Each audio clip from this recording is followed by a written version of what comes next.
Welcome to Portland Film Beat. My name is Dave Poland, and my guests tonight are Brian Tosh and Emily Jo Alexander.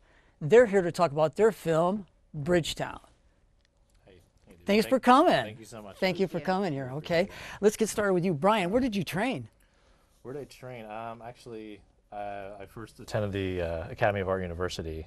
Graduated there with my associates in motion pictures and film in 2008. Went and did some like editing for a small place in Maryland where I was stationed last. I was in the Navy for 10 years first before I started getting into film. Then I finally, after 3 years there, came back to Portland and attended the Art Institute of Portland. Nice. And Emily, where did you train at all? I've done theater throughout high school, and then I studied it in college as well over at Eastern Oregon University. Okay. Took a break, and then I came back to it because I couldn't stay away from it. So. It gets in your blood, yeah, right? Definitely. Okay, great. So what first got you interested in film? Writing, actually. I used to write, when I was a kid, I wrote a lot of like little short stories and stuff like that. And then photography eventually, and so I kind of like blended the two. And then I ended up getting into screenwriting and just started research and just really dove right in. We're going to get into the premise of the stuff of the film Bridgetown. You're actually one of the actresses in it. Yes. How did you guys meet?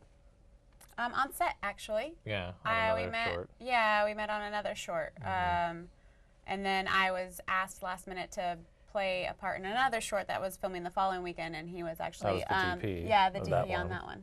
Okay, so did you do the photography for Bridgetown? Or? Yeah, I was the DP. You've done a DP for a lot of different things. Yes, yes. Right? That's kind of like my big focus is really trying to be a. And what kind? Do you have your own camera? Yes, I do. It's just a Canon 7D right now, just a DSLR. But I've shot on multiple cameras. All right, so you do know how to use Red, ARRI Alexas, things like that. Haven't shot on ARRI yet. No. I wish I could shoot on that, but haven't shot on that yet. But Red and Blackmagic and Canon C100 was what we shot the film with. Let's get right into this. Great. Tell us the premise of Bridgetown. Bridgetown is actually the story of a drug addict father who is basically trying to reconnect with his daughter. They've had an estranged relationship for some time, and he's given one last chance to finally make the choice of, does he continue down the path of his addiction, or does he finally try to reconnect and be a dad again. Okay. So you wrote the story, I believe. Yes, sir. Where did you come up with the idea? It's actually, some of it's taken from my own personal life and some other. Okay, so it does have a big meaning to you. Yes. All right, so what universal themes are explored in your film? Definitely, I would say the idea of abandonment, but also like I was kind of inspired by like the film, like The Wrestler, a little it sounds a some little bit ways, like that. you know. So although not that he just abandoned her for wrestling. Yeah, exactly. But yeah, so some of that, and then Requiem for a Dream were some inspirations. Wow. For how to shoot it, but yeah, definitely redemption is also another theme.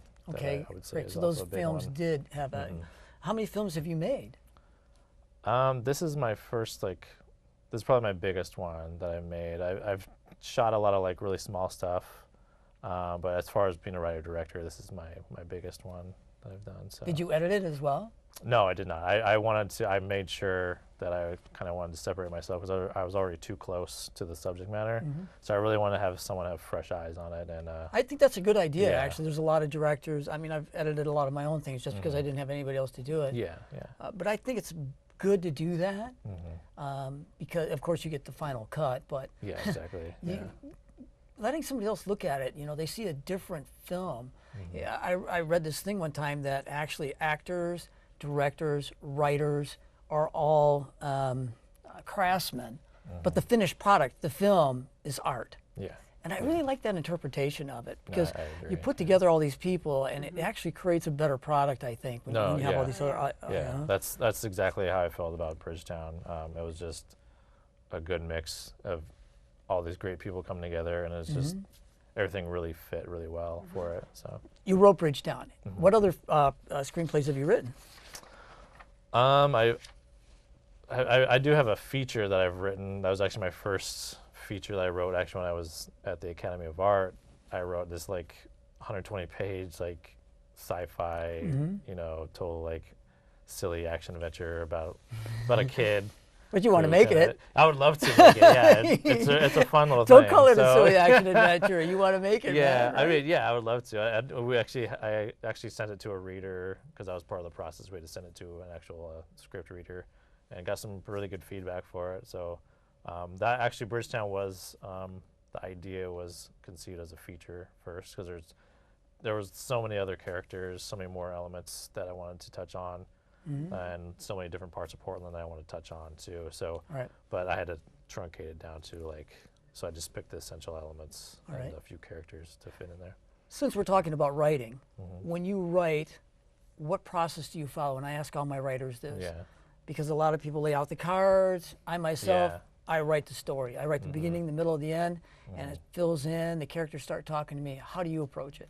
Yeah, I'm kind of a little mix of that. I do some other things too. I listen to music a lot. Music really helps me. It just gets me into certain scenes. So did you listen to a lot of depressing music? Yeah, when I you did. Yeah. Oh yeah, I did. I actually in my iTunes. No, totally. It's exactly. Yeah, it's exactly it. So like it's a very powerful trailer. Yeah, and thank you. We're gonna watch that in just a minute. Great.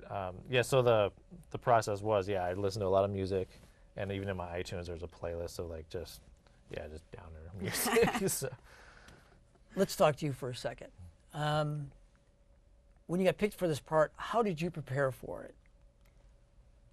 Well, you know, honestly, I know that technically some actors aren't supposed to do that, but I did draw upon it for a little bit, just the sense of being left. My father passed away when I was 13.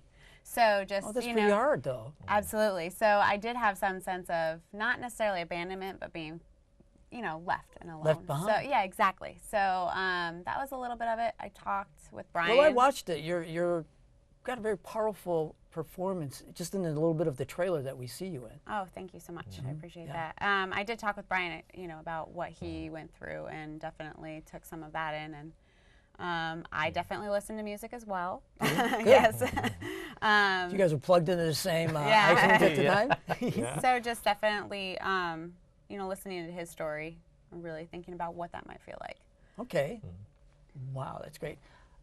As a director, how do you work with the actors?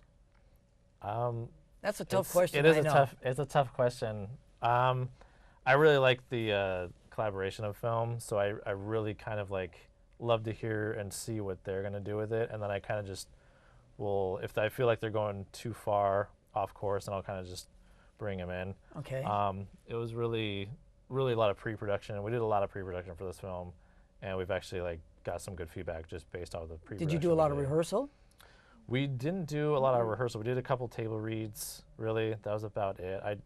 I focused a lot of time with my lead actor, Tracy Conklin, and so him and I had a lot of Are there talks. some other actors in it that we know that were local? Yeah, Tracy Conklin is a local actor. He just did a thing in Runestone. He had a small part in the Runestone. Yeah, I know Runestone. Yeah, so he was in that. Sydney Summerfield, she's a local actress that's been around. I'd like to meet her sometime. Yeah, she was great. Troy Thomas and Zach Eberhard are two kind of like newer guys and kind of up and coming guys. Yeah. So. Did you have a sound guy? A sound person? Yes, I had an audio person. Yes, a boom op and a mixer. My boom op, I've worked with her like pretty much almost every project I've done on. She was great. Betty Alcaraz is her name, and she's going on and doing like professional stuff now too. Even as a student, she's still going to school. But did she go to the Art Institute? The Art Institute, yes, sir. Right. Okay. They're graduating a lot of people from there. Yeah. They're doing a good job down there too. Yeah, I think so. What are a few things you learned making the film? A lot. I learned that it was like the hardest thing I've ever done in my life. Probably. I mean, I did a lot of like the like promotional stuff on my own, and that's a full-time job in itself. Did it just show at the film festival? Yes, it Right, was okay. selected at the Portland Film Festival this year. I've been approached by Northwest Film Center also to have them show it possibly. Let them. A couple other. Oh yeah. I was really happy that they would be willing to show it there. So that'd be great if we can. Okay, we can show right. it. What did you learn making the film, being involved in that film? Well, nothing goes as planned. Okay, good. I yeah. mean, we can True. plan and obviously. It's good that you plan those so that when Yes. things go bad, Yeah. Yes. you're ready for it. I did not plan to be up at 3 a.m. before I needed to be on camera the next morning, just Yeah. because of the Really- previous. Because I did get to do some production work on this one as well, which was Yeah. really nice. Oh, really? What Yes. did you do production-wise? What would you say that I was? But you know what? When you make these low-budget films, you have to do that. Yeah, you wear multiple hats. You Definitely. do, and it was yeah. wonderful. I loved it. Yeah. But you learn And so you much. hope that You know with what? When you production. do other things besides being in front of the camera, you learn. I think it makes you a better actor. Absolutely. Yeah. I I agree really with do. that. Yeah, a lot of actors don't want to do anything else but act, and I Exactly. think it's a mistake. It really is. How many days did it take you to shoot it? 3. 3. 3 days. Wow. Yeah. That's Two of really them were- aggressive. 2 of them were. Yeah. It was really aggressive. Well, the especially with picture first there one. is definitely the St. John's Bridge, yeah. Cathedral Park. Did it take place a lot down there? Did you get a lot of stuff in there? We shot in actually our last. We can see 2 some of the scenes look like St. Yeah, John's. yeah. from the trailer. There's a pretty pivotal sequence that was shot all in St. John's, which is actually where I grew up and everything. So I really wanted to have the St. John's Bridge in there, and so we shot a little bit on there, and then we did a little thing of him walking around town. We walked by like the St. John's Theater and stuff like that, and we used a thing called a Snorri Cam, which was actually used in Requiem for a Dream and Mean Streets. Has been around for a little while. What was it called? It's called the Snorri Cam. It's actually a device that a camera rig that the actor actually wears. Okay, and right. So so the actor will stay They still use in the GoPros frame. now, Yeah, but- yeah, you could use GoPro. Yeah, we mounted the C100 onto the rig. Right. And everything. It looked Emily, great, are you so. from Portland? No, actually, I am from Eastern Oregon originally. I'm from Pendleton, Oregon. So. Okay, we but- all know where it is. Yes, We don't we go all there, but we know where it is. Yeah, don't. And then I just moved here in January. Wow! Congratulations! And you've already done a couple short films. Yeah, I've done a few. Yeah. Well, good Yeah. for you. Yeah, yeah. Good for you. Briefly describe what appeal, or you can go long distance with it if you want, the appeal you think that Bridgetown will have for audiences. Will it have a bigger appeal for people in Portland than nationwide? Yeah, when I first kind of wrote it and thought about setting it in Portland and calling it Bridgetown and everything and having so much Portland iconography, I was worried about running the risk of like it not appealing to a broader audience. But I feel like the story itself, it doesn't really matter where it's set. I think for me, it's personally you can great, tell. you know. But I think it'll definitely I think that appeal to a broader. what we're talking about is a worldwide thing. Yeah, exactly. Absolutely. It's just not Yeah. a local Yeah. thing. What are your film's strengths? That's a difficult question. The next one's going to be what are your That's film's really hard. weaknesses? Yeah. Which is even harder, but yeah. The strengths, I believe, is definitely the performances I got from Okay, from good. the actors. There you yeah. are. No, totally. Yay. Yeah. Yeah. No, it was. I Can I mean, add something now? well. Go ahead. Yeah, Yeah. go Oh, no, I want Yeah, you to. no, I'm yeah. sorry, we're going to you. I think Brian did a very good job of writing a script that really actually shows. I think it really lends well to showing not demonizing people who suffer from addiction. You know, making them Yeah. appear as a father and people who are just basically that addiction does not discriminate. Anybody can be afflicted know, by it, and we love those people. And it really shows like the love that his daughter has for him, and that he struggles with it, and he doesn't want to have it. And I really think that it does a really good job of showing that. You know, that's good. You know, I'm going to interrupt just for a second here. You know, Yeah. when I was a kid, my mother said that she had 6 kids, and she said, I always looked at it as if anybody's kids are doing something wrong, it's probably mine. And she said, in that way, I kept my eye out for them. Yeah. And I was talking to this woman at work one time about, you know, kids and drugs, and she goes, my kids will never do drugs. And I was like, you're wrong about that. Yeah. They Yeah, could. yeah. And you never know what peer pressure or things Yeah. like that could tip them to do the drugs that are extremely addictive. And then that's the bad thing. So Yeah. Yeah. I interrupted, but No, what are you're your totally film's fine. weaknesses? And you're going to weakness. talk about that one too. How about you go first, Emily? I don't Yeah. have anything to say about any weaknesses. Come on. Mm. Okay, I'm then sure you do. I want to see how The weaknesses. honest you are. It wasn't long enough. That's your weakness. Yeah, it wasn't long enough. No, that's a really tough question. How about we watch the trailer Yeah, okay, and that'd then be we'll great. come back. Okay. We're going to take a minute right now to watch the trailer from Bridgetown, and we will be right back.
Wow, we could actually feel that guy's pain.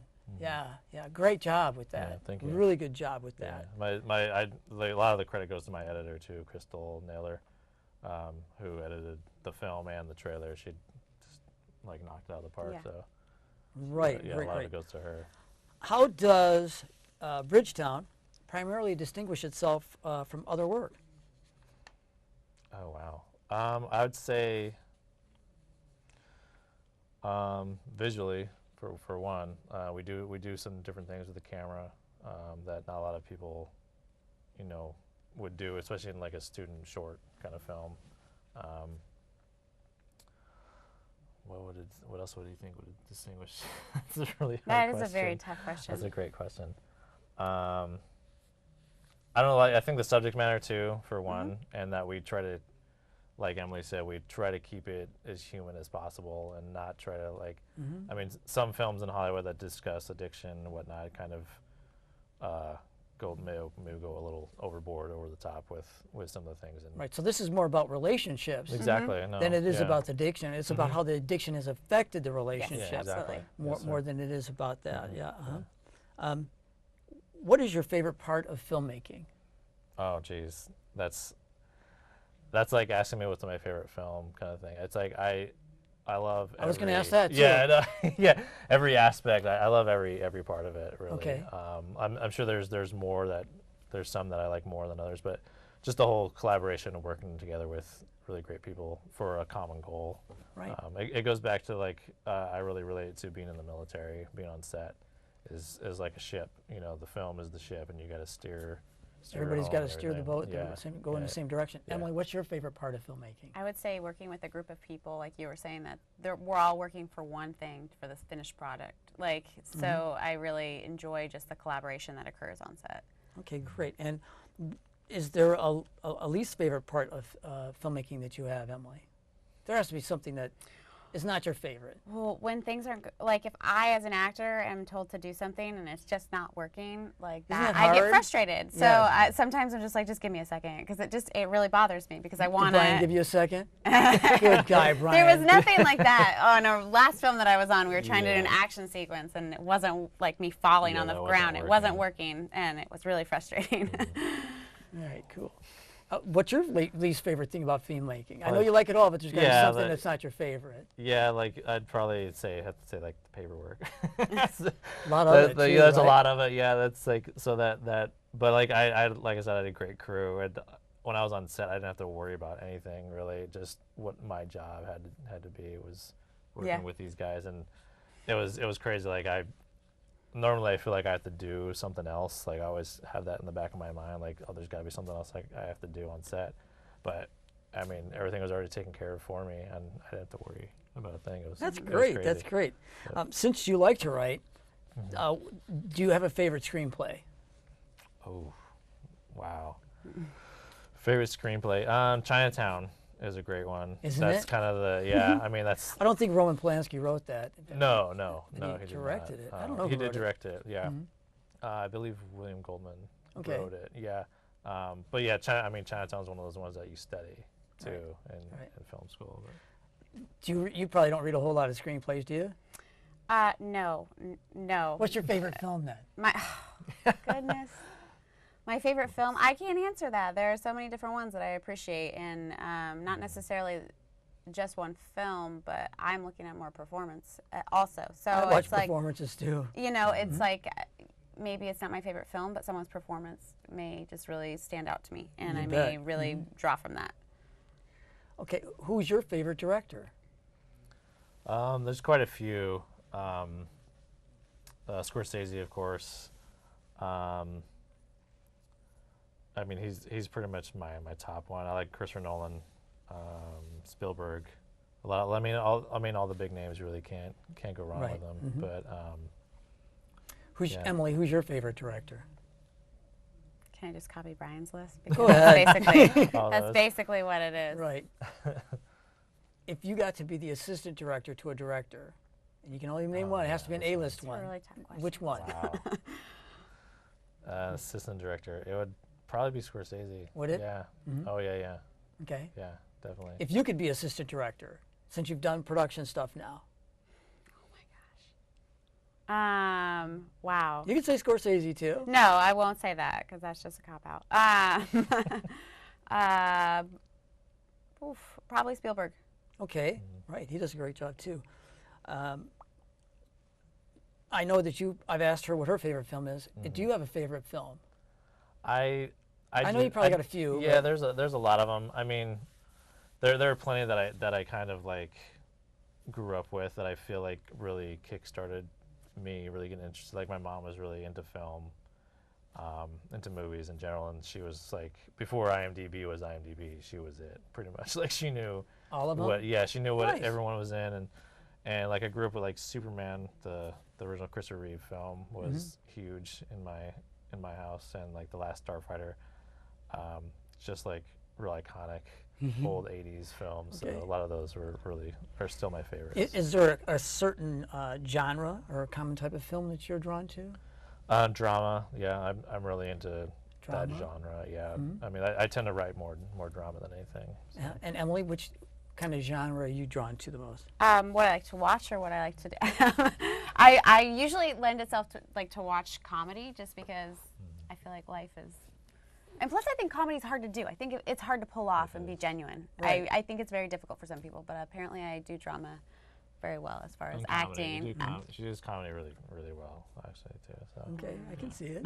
Good. Yeah. What A-list actor and/or actress would you like to work with? Emily, let's start with you. Oh gosh, well, staying away from like obvious ones as far as just like, you know, you have like people like Meryl Streep and, you know, where you're like, that would be amazing. But right now, let's do current, and I'm gonna be pretty silly with it. I don't know if it's silly is right, but Jennifer Lawrence. I think she's amazing. That's okay. I feel like she's amazing. She does a great job. And absolutely, yeah. I mean, so I would love to work with her. What A-list actor and/or actress? We'll get back to you. You didn't say an actor. You said I an actor. didn't. We'll get back to you. What A-list actor and/or actress, not or, and actress would you like to direct? Oh, to direct. Oh, yeah, there you go. Wow, that's great. This might sound funny too, but I'd probably say Ben Affleck actually. Okay. Just because But he's really come into his great, own. Yeah, like I think he's become a better actor because of his. I mean, the stuff he's directed has been great. Okay, and actress? Actress,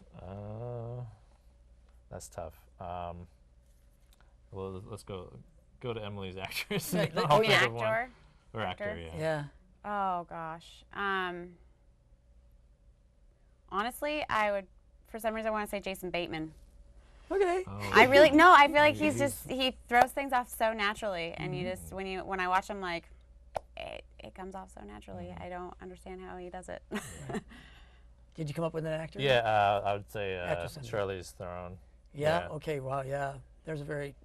She I mean, have you seen? Yeah. Yeah, appearance. exactly. Like, have you seen the new Mad Max stuff, the Road Warrior stuff? No, I haven't. She's unrecognizable in that film. Like, I mean, she's got a shaved head. She's got Really? Yeah, it looks crazy. She's going to do a great job on that. Okay, cool. Yeah. Where do you hope to see yourself in 10 years, Emily? Let's say 5 years. Oh, goodness. Where do I hope? Yeah, what would I you would like love to be doing this full time, you know. Yeah. And I mean, I'm not able to do that right now. But obviously that's the dream. Like, I would love to do that full time. I would love to act. Full time. And you, Brian? In 5 years, I would hope to be at least working as an assistant camera or even a cam op. You know, Really? eventually getting up to being a DP sometime. You know, yeah, because I mean, I know that's the reality. I've done PA work on like Portlandia and the Librarians recently, and you kind of on those sets you get a bigger scale idea of, you know, the hierarchy of everything. So, what's next for you, Emily? You got any projects coming up that you're going to be working on, or?